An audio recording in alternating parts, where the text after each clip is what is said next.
everybody, welcome back to my channel. My name is Amy, and first I apologize for the very weird angle. I might have to turn you slightly. Actually, let me do that right now. So you're going to be looking at my lap. Unfortunately, I just couldn't figure out a better way to do this because I tend to just work like this. I don't work at my desk anymore, and I got rid of my dining table, so I don't have one currently because I'm looking for a new one. Anyway, welcome back to my channel. My name is Amy. This is a channel about crafting, mostly cross stitch. I wanted to take the time today to show you guys how I start a full coverage piece. So you pick your fabric, and I'm not going to go into fabric details. I have already decided to do this project on 25 count 2/1 tent stitch.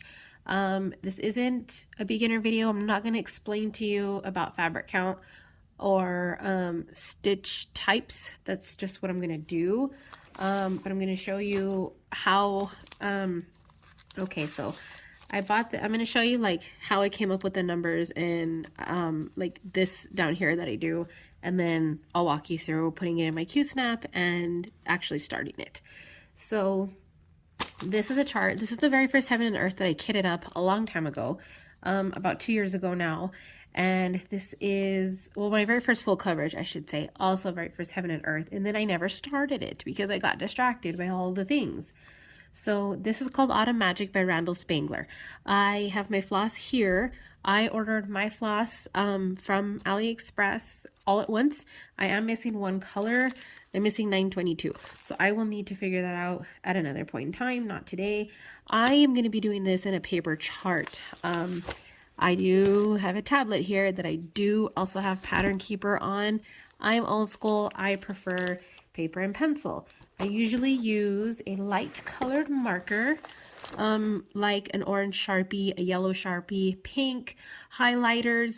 The problem I have with highlighters is that they usually go out a lot faster. I don't know why, they give up really quick when I use them for some reason. And I always put the lid back on. Maybe they just don't last that long. So yeah, highlighter, whatever. I like to use Sharpie, typically whatever I have on hand. Sometimes I use like a child's marker, the fine tip ones though, not the big fat ones. So anyway, that's how I'm going to be doing this. I have my paper pattern here. It's been printed out for some time, so it is a lot of pages. I don't even know how many pages, at least 50, around there. So this chart is 450 by 742 stitches wide and high. They charted theirs for 25 count. Actually, this is wrong. I'm going to have to go through and do this again because I charted this doing 28 count, but my fabric is 25. So you get to look at me not doing any math at all. I'll walk you through it though. Normally I stitch on 28 count fabric, but I had already ordered this previously before I realized how much I like 28 count for full coverage. So I'm going to go ahead and do the 25. I'm still going to do the 2/1 tent and hope that my stitches come out nicely. I think they'll be fine. What I'm doing here is when I do 28, this is the math that I come up with. So my fabric was 27 by 36, which is considered, I don't even know, is that considered a yard? I don't know. I know 36 is a yard one way, but I don't know if the other way is also considered a yard.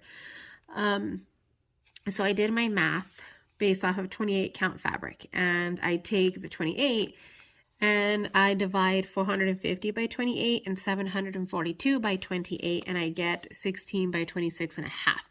That is my working size of fabric that I need just for the project, not including any borders.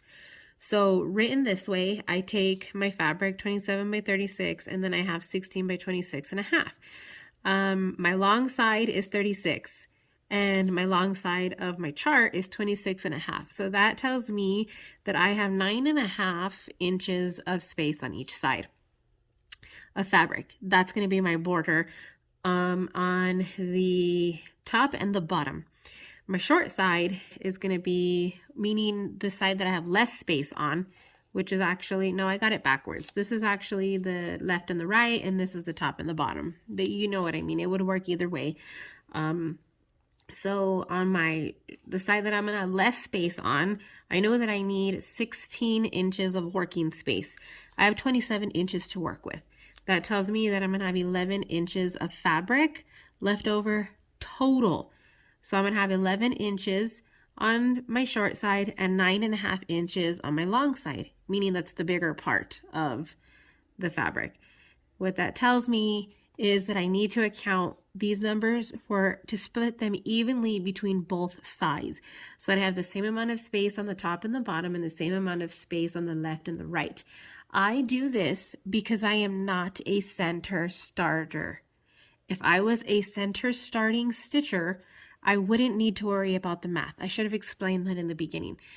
If you start in the middle and you know you need 16 by 26.5 working space and your fabric is 27 by 36, you know that you are going to be fine no matter which way you start. You might want to make sure your fabric's the right orientation, meaning your longer side is where your longer side is, since you have so much space there, because then you'd only end up with a 1/4 inch of fabric on each side left, which wouldn't be fun to stitch towards the end because I use a Q-snap. If you stitch full coverage in hand, like I know some crazy people do, you probably don't need to worry about that, but I like the space. So again, center starter. I am not a center starter. Very rarely do I start in the center. I can and I will. I've done it. I don't care really where I start. Sometimes I feel like starting in the middle and sometimes I don't. I find with full coverage, I don't start in the middle because it's hard to find the middle. In a paper pattern, not so much, but it would involve me taking all of these pages out because it's not marked on every page where the center is. It's only marked on the first page of, like, it's only marked on this side, and then it's only marked up here. So in order to find the middle, I'd have to line all the pages up and figure out which page meets both ways because it's not marked on the center page for some reason, which is the dumbest thing. And I didn't feel like doing that because I checked. So back to the math, because I probably just confused everybody. I'm left with 11 by 9.5 inches of empty space around my pattern. How do I figure out how many inches in I need to start from top and bottom or left and right, whatever? I divide by 2 because I need to split it equally between the left and the right and the top and the bottom. So on my short side, which would be my top and my bottom, I know I have 11 inches. I'm going to divide that by 2. I get 5.5 inches left. That means that I can start 5.5 inches in from the top of my fabric and 5.5 inches in from the bottom of my fabric. So if I don't know where to start, I put a pin at 5.5 inches in. Next, and I'll show you guys right now how I do that. My long side, my left and right. I have 9.5 inches of space left on each side.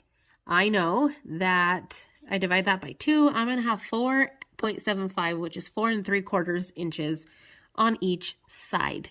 So I need to come in on the left and the right 4.5 inches. And then I take my pen and I mark that corner that I need to start in. Now it's okay if you start 1 row or 2 rows off of this because I have pretty much 5 inches of space on each side to mess around with. So I don't worry about it too much. You can also round these numbers up. You have a 1/4 inch left on here. You have a 1/2 inch left here. You can just guesstimate, round down, and say that you have 5 inches on each side left, just to make it easy for people who can't math. Okay, let's do the counting. I have this jar of pins that I use. I usually keep a couple at the top because it's easier, and I always have all this junk and it's hard to open. So we're going to take this doodad and we're going to figure out, we're going to open it. This is my short side. So I know that my rectangle is going to go this way. A lot of people use this as the top of their chart. This is not going to work for this chart.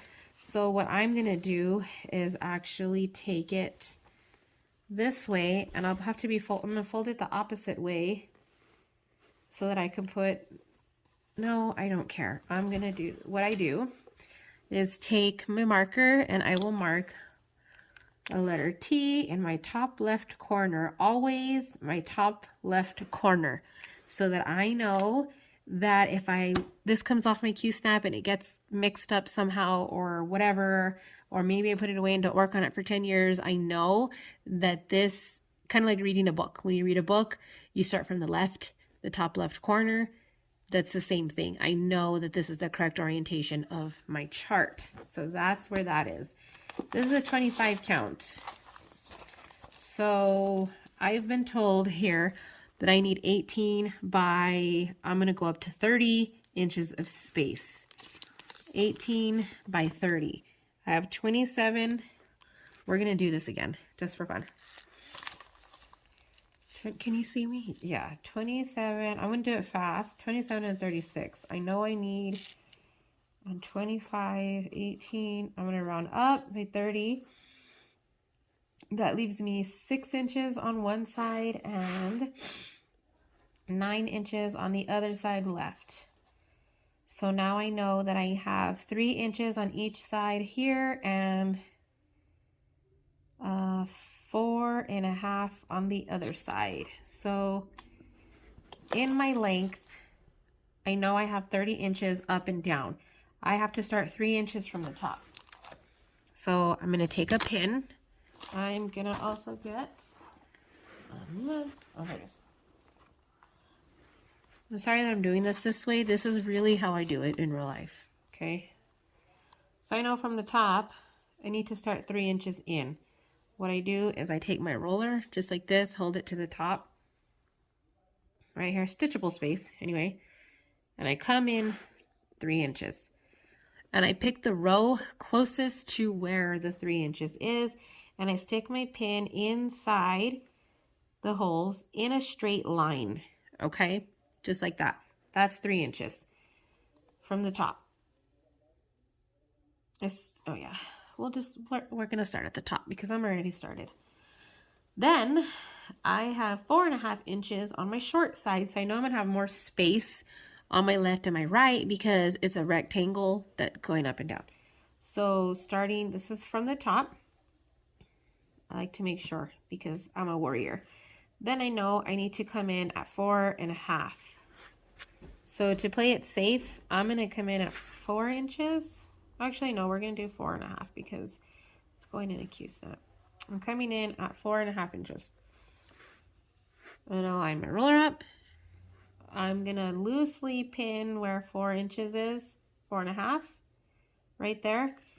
Move my thing, and I know that this is 4.5 inches from the side. So you can go whichever way you want with this. I know that this is about where I want to be. So I measure this to see if it's about in the right spot. I'm a little bit down, so I can come up a row or two, or you can measure 3 inches down.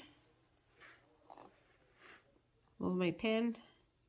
You can go either way. It really depends on which way you want to go. So I put my pin pretty much where I want to start. I'm about 3 inches down. I'm a little bit over by about a row, an extra row, maybe 2 rows because I'm doing over 1. And that's where I want to be. So that worked out perfect. That's where I'm going to start. Right where my pin is, I'm going to start in any one of these stitches from the top and the bottom. That's where we want to be. So all of this is border around. Okay.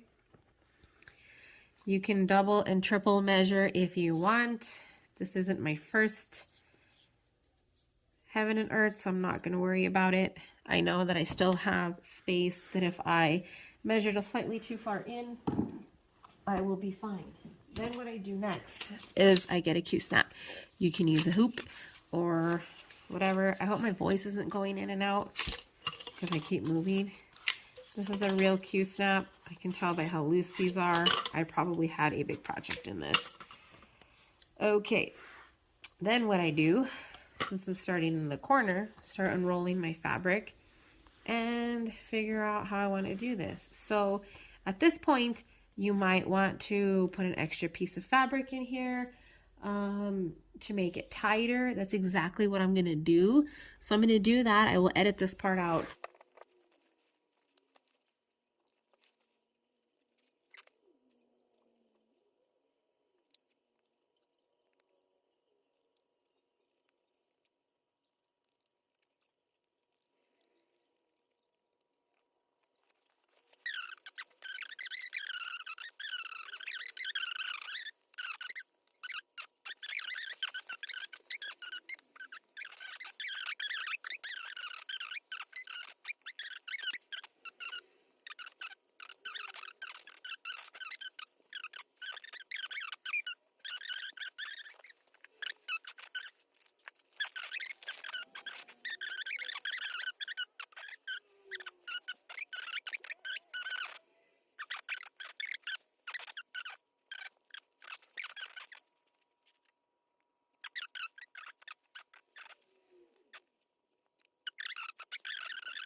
Now I'm going to pause and I'm going to get you set up on my Lowry and probably in a different position so I can show you how to actually start the rest of it. All right, so I hope you guys can see. This is just how I like to stitch, and I have a really hard time finding a camera angle that allows me to stitch this way. So I'm not worried about showing you a tiny piece of my chart. You're super zoomed in, so I hope that it stays this way. So what I'm going to do is I'm going to stitch a 10 by 10 block, and I'm going to park the rest. The problem with stitching this way is I can't mark my parked threads.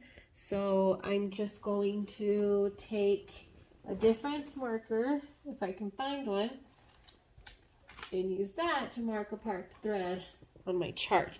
So I'm going to mark my parked threads with this orange, and I'm going to cross off my other stitches with this, only because this Sharpie has a finer point than this one does. So let me see who texts me. Hold please.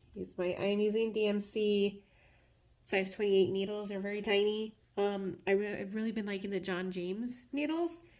They are a little bulkier and easier to handle. But for this project, I don't want it to enlarge my holes.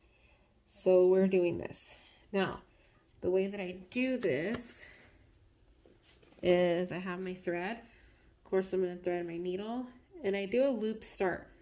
I do a loop start and a pin stitch because I don't have the patience to flip my project over and knot it or work it under. So I do a loop start, pin stitch, and I don't have to worry about anything. This symbol starts in the very top corner. I'm going to take my pin out.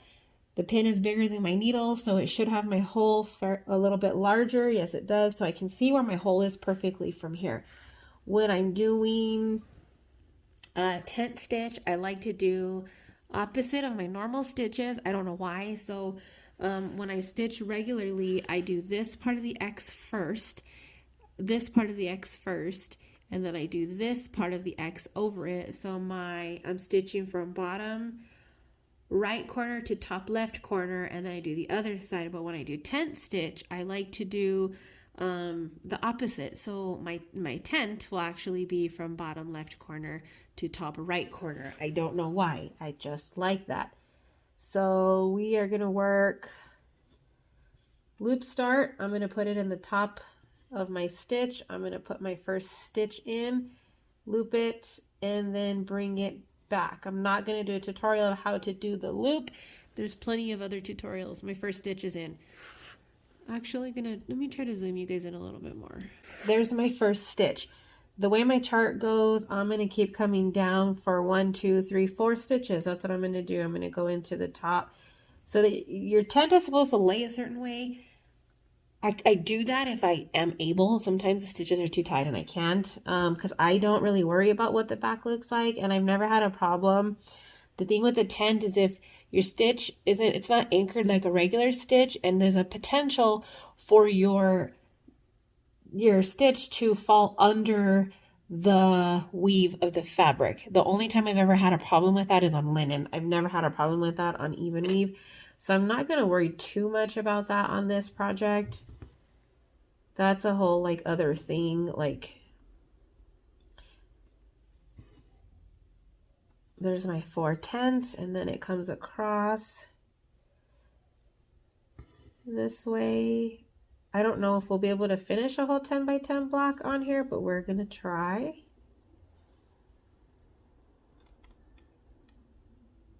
And hopefully not make a mistake. I should be starting a different chart is what I should be doing, but I'm not. Okay, I need to mark. So I did my 4 and my 2 and my 1. My 4, my 2, and my 1, and then I did this one. The counting can be a little tricky with tent stitch. It just, because you're not using all the X's, and it's just that way. So it'll be 2 down, right? 2 stitches here.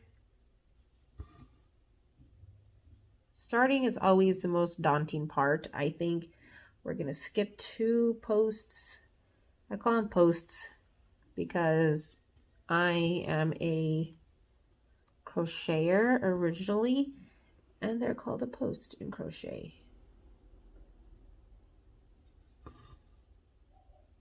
One, two,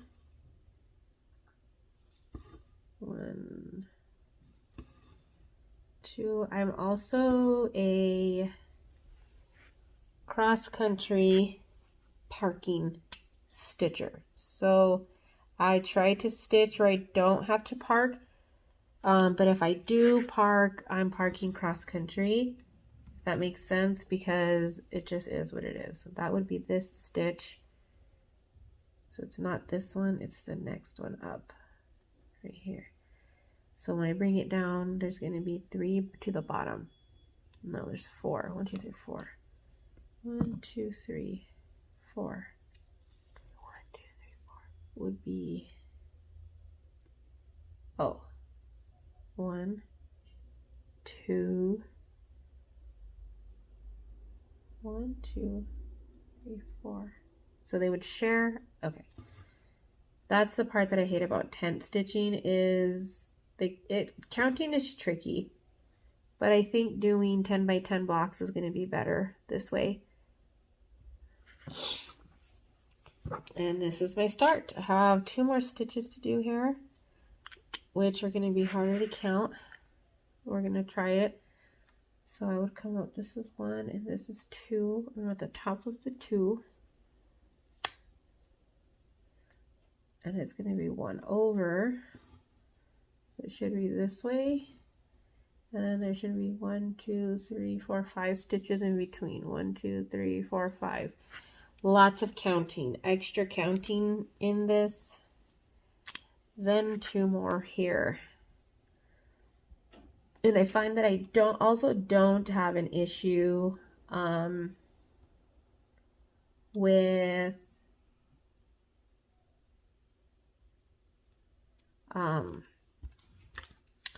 pin stitching. It doesn't get thick and it appears to be fine pin stitching on this. And there is our first however many stitches. So it should be 2, 1, 2, 3, 4. Yep.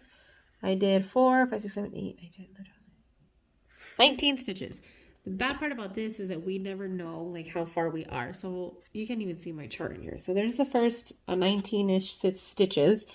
And then we can park our thread or do something else with it, which I think I'm just going to park it. And I'm going to come down to this one here, and I'm going to go down 3, 4 stitches. 1, 2, 3, 4. And I should be on that row. And then I'm going to park it in the bottom left corner. And I'm actually going to notate that I parked in the bottom. All my stitches are going to be parked in the bottom left corner. I'm going to write that on my pattern so that I always know that I'm parked in the bottom left corner. Now I'm going to test it by putting it in like I'm going to stitch it and then counting how many stitches I have in between. 1, 2, 3, 4. And I'm going to put an orange dot in that stitch to indicate that I parked that thread. So now I can pick up another color for my 10 by 10 block. I'm going to get rid of that pin because I don't need it anymore. And we're going to do that. I'm going to do one more color for this, and then that will be how I start. And I'm going to end this video. So the letter Y, but it's a short stubby Y.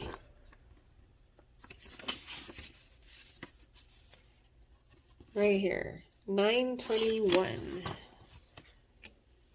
Oops, I'll show you guys how I pull the threads too, I guess. 4, 5, 7, 921. 921 looks very much like the color I'm stitching.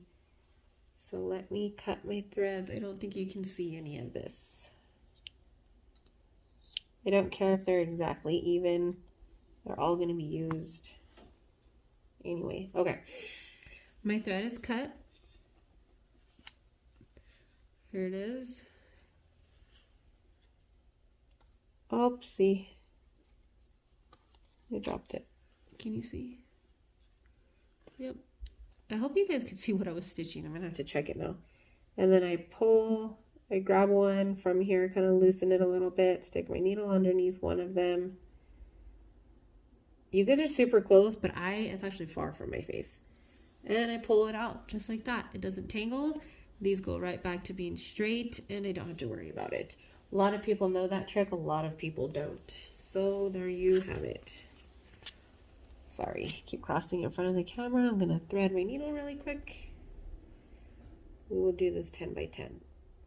I actually think, I don't normally work in 10 by 10 blocks. I normally work until my thread is done, but I've noticed that I mess up more that way. And so I think doing it this way, if I do the 10 by 10 blocks, it's just gonna be way less chances of me messing up. Won't have as many threads parked, and then I can kind of just work with what I need to work with. So I don't know if I should come up there and go around or come down and around. That'll end up too high. Yeah, I'm gonna start down here actually. Move my parked thread out of the way. We are starting below this one.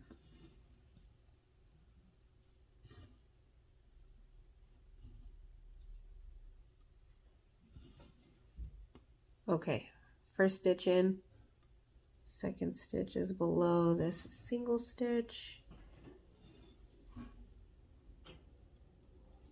below this stitch. Something's going on upstairs. I think my cat got into something. Gotta mark off my pattern. Then I'm gonna go diagonal up cross country, which a lot of people don't like, but I have to. I'll come up here and do 1,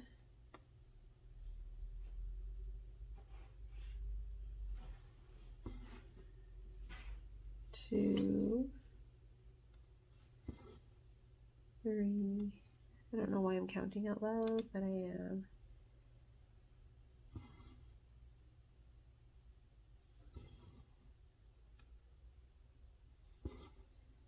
So 2 over 1 actually saves a lot of floss too.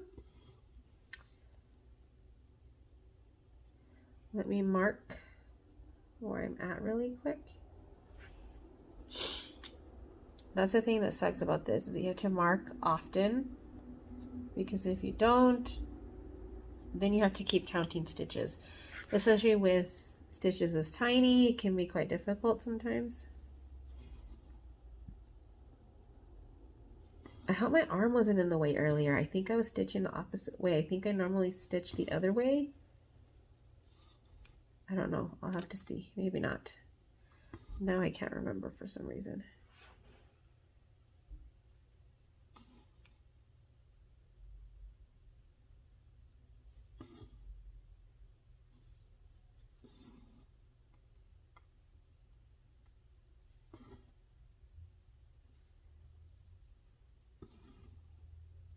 Okay, I did 3 and 3. Okay.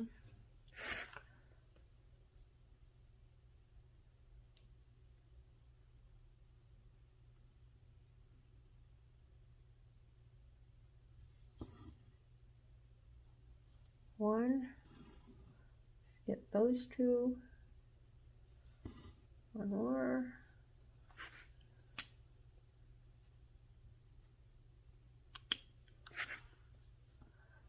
This one I'm going to go over actually into the next block, because I see that I have a stitch here and it wouldn't make sense to skip it in my brain. That's just how I see things. 1, 2, 3. And with tent, it helps if you go the same direction every time and kind of run the thread longer over the back, if that makes sense. There's plenty of videos on tent stitch. I recommend watching one first before starting a project on tent.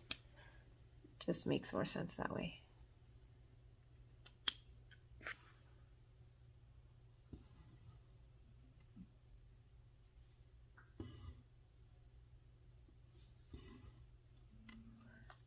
not going to straight away on this one because I'm cross-countrying it down to on top of here and sticking it through there. Then it's going to be up here next to that one. So now I have this one here and this one here. There should be 2 stitches there. And then I have this one. There should be 3 there. 1, 2, 3. Whoops. That's that. And then I'm going to come up and do this one. Actually, no. I have 3 here. I want to do 1, 2,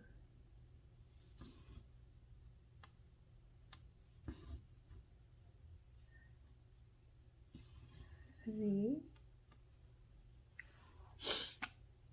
There's my 10 by 10. Now I have a lot more of this color, but I'm going to park it because I don't want to go too hard and mess up. I tend to mess up when I do that. Dook. Put a yellow dot there. That's my parking. There's my 2 colors on there, and that is how I start a full coverage piece. I think I'm going to work on this for a little bit and then go back to my linen and threads. But there it is, you guys. I hope you guys enjoyed this, and I hope it was helpful, even just the slightest. And let me know if you have any questions down below.